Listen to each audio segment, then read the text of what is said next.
రామచంద్ర ప్రభు ఏంటిది? హే భగవాన్, నాకేంటిది శిక్ష? ఏందంటారా? అంటే నాకంటే నాకు కాదుల్లా ముచ్చట ఏందంటే దొంగల గురించి చెప్పమని ఇగో మా వాళ్ళు కాగితం మొక్క రాసి పంపిరు. అసలు దొంగలు తెరువుకే పోవద్దు, వాళ్ళని చూయించద్దు. ధూమ్దా ముచ్చట్లల్లా చూయిస్తురని వాళ్ళు ఇంకా విచిత్రంగా రెచ్చిపోతురు అని నా మనసుకు అనిపించింది. అందుకే వాళ్ళని పట్టించుకుంటలేను. కానీ నేను పట్టించుకోకుంటే ఏందోల్లా వాళ్ళు మాత్రం జనాలను బాగానే పట్టించుకుంటారు. ఇక నాకు చెప్పక తప్పలేదు. అగో ఏం చేసారో చూడురు మీరే. వాళ్ళ దౌడల దగ్గర వడ, వీళ్ళ చేతులు ఇరిగిపోను, వాళ్ళ కాళ్ళకు జట్టలు గుట్ట. ఎవలంటారా ఈ చీకటి సూర్యులు? ఆంధ్ర దొంగలొల్ల ఆంధ్ర దొంగలు అంటే ఆంధ్రలో తిరిగే దొంగలు అన్నట్టు. చీకటైతే చాలమ్మా ఇగో ఇట్లా ఏషమేత్తరు, పెట్రోల్ బంకుల కాడికి పోతారు. ఆడా పండుకున్నోళ్లను లేపి మరి డీజిల్ పోయవా అని అడుగుతారు. అంతల్నే కత్తులు గిత్తులు బయటికి తీసి బెదరగొట్టి గల్లపెట్టెలో ఉన్న పైసలన్నీ ఎత్తుకపోతారు. అగో ఇదే పని చేసిర్రోల్లా ఊర్వకొండలా. పాప మగ చూడవల్ల వాళ్ళ శకలు ఎట్లున్నాయో.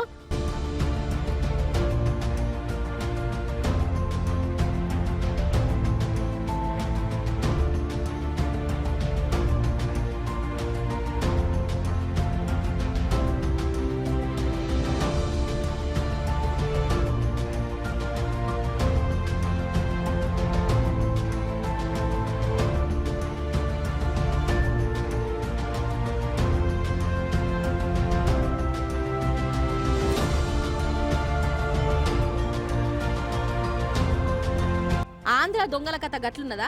ఇగో గీ అక్కది ఇంకో స్టోరీ. ఈమె పెద్దపల్లి దొంగక్కనట. ఈమెకు ఇల్లు లేక దొంగతనాలు చేద్దామని ముంగట పడ్డది. మొన్న బంగారు దుకాణంలో పోయి గొలుసులు ఎత్తుకుపోయిందట. కానీ అక్క ట్రైనింగ్ లో ఉన్నట్టున్నది, జప్పున్నే దొరికిపోయింది. అయితే దొంగల ముచ్చట చూసిరు కదా, ఇప్పుడు దొంగల చేతిలా దోకా తిన్న ఇగో ఈ అక్క బాధ ఇనురల్లా.